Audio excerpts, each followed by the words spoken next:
Boom, look at that go, look at that go, look at that go. Look at that thing eat line. Man, look at that. Woo, woo, woo, woo, woo, woo. Simmer, sassy, simmer. I think we got us a fish on here that has been on here for a minute. I just went to check some baits and I'm feeling a little resistance. I don't know when it happened. We've been in a very, for lack of a better term, lethargic bite recently with stuff that is not slamming baits. Decided to check a couple. I checked this one. Bait was going off it. Started reeling on this one and a small fish. We'll take them. Happy to get bit. There it is. Wow, that is a channel cat. Getting some. We're getting on some. Go. Nice small hooks on here. Dragging chicken on a bunch of these. Actually, all of them right now. May change, but little emaciated channel catfish.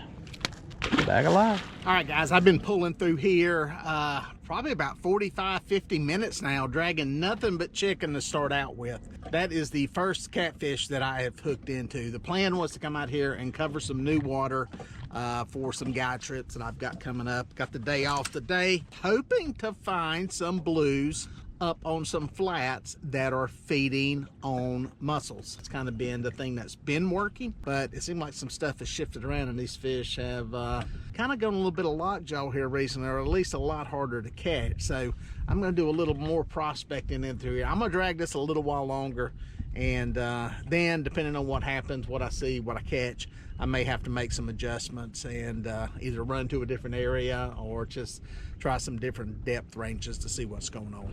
I think this one's got a fish, guys. Yes, hooked up finally. Man, it's been a struggle to catch fish. I decided after dragging places where fish have traditionally been and where we've marked them, caught that one channel cat, got into a bunch of perch up there. Decided to drag right up the middle of the river channel. Deepest water in the area. And it is some colder water down there. I can tell on the sonar, there's the density difference. But it doesn't look like it's a dead thermocline. And what I mean by that is a thermocline with no oxygen. There's fish in it. And I decided to put some baits down there. I've been pulling through here for a little while now. And was just starting to question my sanity. And then this rod went off. So happy to have it. Feels like a decent fish. Wanted to give this a shot though. All right, it's up on top of the water, going nuts. Good, good. And what I did was back there where I was into the perch, I decided to put some perch on. I got perch on all the pink rods. Tell you about the rods in a second. And I've got chicken still on the orange rods. Let me get this boy in the boat here. Come on, big boy. Girl, whatever you are. Boink. In the net. It's been a long pull down through here to get here. Come here, girl. Oh, yeah. Nice fish. Sucker up here. Here we go, guys. Good fish. Well into the teens. Gotta love that. Eating some perch. I don't know which piece it had, but get it back alive. I got a pretty big change there. Man, I dragged through an area there and did not catch anything. I did mark some perch and start catching some perch. Put a few of them in the tank and decided to try something I haven't really fished recently, and that was go deep. Head to the river channel, the old river channel in here, and just run through some of the deepest water we've got and see what's in here. I took some of the perch, put out perch on one side of the boat, chicken on the other. My old go-to pattern there, just to see what's working. And man, got into the river channels, dragging it probably 30 minutes, and was about to give up, to be perfectly honest, and go run somewhere else. And boom, rod folded over. And like I said, this is the deepest part of the area that I'm in, and there is a thermocline. There is a temperature change that you can see on the sonar. Like I was saying, the cool thing about this setup is there are fish below the thermocline, so that tells me it's not dead. And that's probably because they've been pulling a lot of water through here recently. There's a lot of water in the system. Water's moving constantly, and anytime you get that, you know, constant flow of water, you will, you know, you'll keep it stirred up and keep it oxygenated. So man, good fish. I'm gonna keep pulling through here a little while longer. You know, a lot of times this time of the year I don't fish super deep because of the thermocline, but I'm gonna pull it through here a little further and see if I can stick another one. Boom, look at that go, look at that go, look at that go. Look at that thing eat line. Man, look at that, look at that. Heck yeah. Man, that was a good takedown. I've been looking for a good takedown for a while here. Let's see where that drag's at. I'm only running 20-pound line. This is 20-pound Andy Monster. It's just like the high-vis yellow that you see me use on my level wind reels. It's just 20 pound.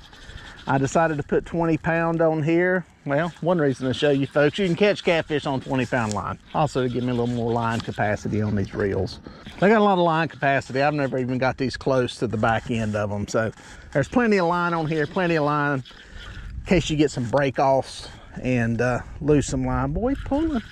He's pulling. This one is feisty. This is on the chicken bait. I think we're gonna go to this side of the boat with this one. Yes, sir. Yes, sir. Yes, sir. Yes, sir. Straight up and down. Woo, woo, woo, woo, woo, woo. Simmer, sassy, simmer. Repositioned here. Repositioned. See what we got. These are a medium heavy action. Like I said, I'm gonna try to convince them to make a medium. I like the medium better. I just like a little more flex in the tip. About 10 feet down on the sonar, inching it up here. See if we can get that puppy up to where we can get a net on it. The funny thing is, last one was on perch, this one's on a piece of chicken. And based on that tail swirl I just seen, that was a good tail swirl. This could be a good fish. Whoa, whoa, whoa. Whoa, whoa. Whoa, look at that tail swirl. This is a good fish. This is a good fish. This is a good one. Boom. And just like that, we go from horrible bite to 2 good fish in a very, very short amount of time. Wow. Oh, yes, sir. That one's knocking on the door, 30 pounds. Take that all day long. Ironically, biggest fish of the day on a very, very, very small piece of chicken. Go figure. And the last one we caught was in high teens is on the smallest piece of cut bait we got out there. I can't make no rhyme or reason out of it. Let's get it back alive. Bam, that was a good bite. That's the best bite I've seen in quite a while, to be perfectly honest. That fish folded the rod over and it sucked some line off of the reel.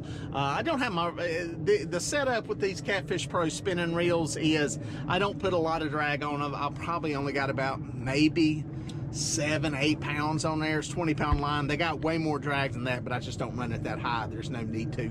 Plenty enough there to get a hook set up. What I'm saying, these are Catfish Pro rods. You've seen me use them for. They're spinning rods. I'll put you a link down in the description if you want to check it out and get some. Yes, I use spinning rods, spinning reels, and they'll catch fish just as good as anything. I actually like them sometimes. The great thing for me is if I get a guy trip plant that is left-handed and wants that crank on the other side, I can easily change them with a spinning reel. You have to have a totally separate reel to be able to do that with a level line or a bait caster, so that's one of the advantages.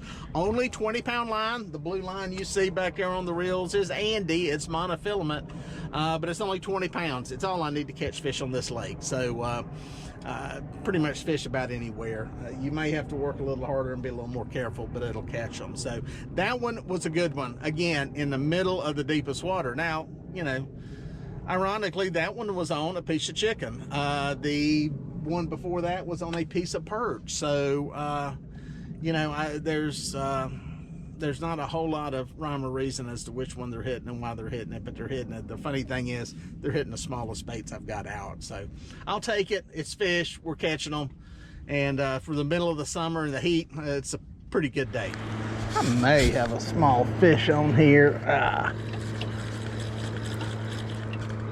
Either he hooked up when I wasn't looking, or he just gave up. Just wasn't a whole lot of tugging on it. It was kind of a real lethargic bite, and just kind of swam off to the side with it. So we'll see what it is. It ain't as big as the last two, I can tell you that. But you don't know me, I'm happy to catch a fish. And it's actually showing me that there's some fish out here. This one is off of the chicken side. So Chicken commanding lead here, 3-1. Well, and those eater-sized blues, we've been wondering where they're at for the past few days. I can tell you that. These guide trips, I don't know where these size fish have been. This and actually one or two age classes bigger. I'll let you eat that, buddy. Nice little blue catfish though out here. Deepest part of the lake, below the thermocline. They will hide out here sometimes. Let's get them back in the water. There you go. All right, guys, that's number 4. 3 of the 4 on chicken. I was hoping, I thought it was onto something with catching one on the perch, but it looks like that's the only one so far. It's not on fire bite wise, but there does seem to be more fish out here in this super deep stuff, at least the ones that are biting. Now, I will say this, I had trips last week, guide trips, and we were catching stuff on the flats pretty good. So I don't know, something's changed. I'm not sure exactly what it is. Our lake is higher than normal. It's a weird dynamic. Our lake's higher. We've had a lot of rain, but it's not muddy. There's no real inflow of mud. I think a lot of it's just rainwater, and we've had the storms come through, but who knows, man. You know, it's cloudy out here today. We've got a tropical system down in the Gulf that's going to make its way up here later in the week. That's not really affecting our weather yet, but it's just fishing, man. It's just stuff changes. But again, I'm sitting in 38 feet of water, pretty deep. Like I said, there's a thermocline on there. I'll show you what it looks like, but I'll also show you, well, right here's a good example. Right there, you can see fish down in that thermocline, that marking right there, that banding. Let me clear that cursor out. That stuff right there is where the water is cooler. That's a big fish suspended. What is it? Who knows? Could be a catfish, could be a carp, could be a gar. But yeah, right here is the thermocline, and there's some fish down there. You'll see them down into that stuff, so it's fishable. So we'll keep on dragging it, see if we can catch another one. Look at that, look at that, look at that. Oh, that's a huge bite. That is a huge bite. Guys, that's the best bite I have had in a long time. That one sucked some line off. That's a good bite. It is just low and slow out here. It's just cover water. It's gonna be better fish. Better nutter, better fish. Ease this one in again. Dragging to some deep water. Thermocline water, but live water. Be a good one on 20 here. Oh, there he goes, there he goes, there he goes. There he goes. One thing I like about these Catfish Pro reels, they got a smooth drag on them. A lot of spinning reels do. They also got a lot of drag you can put on them. I don't overpower fish with a whole lot of drag, to be perfectly honest. It's just not my style. Get this planer board off here. Try to keep some pressure on that fish. Just not my style. Don't feel I need to. I'm not a big fan of fishing places where I have to pull them out of stuff. I don't think that's good for the fish. You know, sometimes you ain't got a choice, but I'd rather fight them in good open water so that the fish are healthier in the end. Let's see if we can get this baby up here. This is an edible fish. Good fish, good fish. On a boat on a good course. There we go. It's funny. Oh. And this is a chicken bait, by the way. It's off the chicken side. It's a good fish. Good fish. Take the time and ease them to the top. We're in open water, so easy, easy. That bow. It's be really fun on a medium action. Come on, Catfish Pro, get us a medium action rod. That drag slip when you can, man. It gives them some play. You don't pull that hook. You keep that tip bent. Gonna be the fish of the day right here. Gonna be the fish of the week. Sometimes you just gotta fool them to the top. Oh, there he is, there he is. There he is. There he is. Oh, it goes back down. He didn't like hearing that net enter the water. Oh. He going down again. He is going down again. Oh.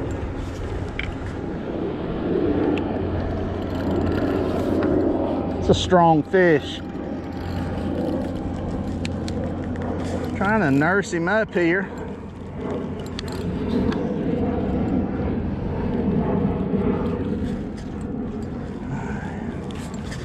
There he comes, there he comes. Oh yes, boom. He's in a net. He's a big one. He is a big one. One of the things I love about a bait feeder, you can flip that in the back there, give yourself some line. Good fish. That is a day maker right there, guys. That's a good fish. Oh, this one's gonna be, he's gonna be mad. He's not gonna be happy. Look at that. That's a big one. That's what we're looking for. Look at that, guys. Good fish on chicken, of all things. Great fish right there, guys. Solid 30-pound fish. Let's get it back alive. Wow, that's unbelievable, guys. That's a 30-pound fish out here, deepest part of the river channel, in a thermocline, fishing baits on the bottom. And it just shows you not all thermoclines are dead water. That's a tremendous fish. They're not stacked up out here. The bite's not like crazy on fire, but you know, I fished for probably an hour and a half, 2 hours, and caught one channel cat up on that flat, and then made the shift and got over here into the deep water and picked off 3 really good fish. So that's a good day of fishing, and definitely the change made a difference. But hey, out of, I mean, what do we have, 5, 6 fish? Only one of them came on cut bait. The rest of them came on chicken. That one included, coincidentally, the smallest hook I had. I think that was a 4/0. I had I downsized for some smaller fish on the last trip. So a very small hook and a very small bait. The biggest fish came on the smallest bait I got out here. So y'all take that for what it's worth, and you know, get out and do some fishing.